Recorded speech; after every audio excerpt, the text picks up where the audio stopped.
পাশে একজনকে জিজ্ঞাসা করে দেখলাম যে আরতি হতে কতক্ষণ সময় লাগবে।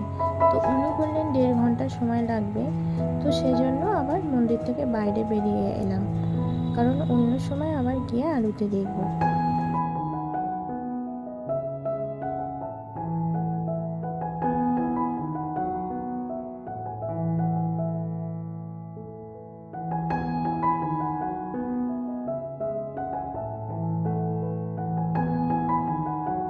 তো কাছে দেখলাম একটা পঞ্চনন্দের মন্দির আছে, তো সেখানে বাবা পঞ্চনন্দকে দর্শন করে নিলাম।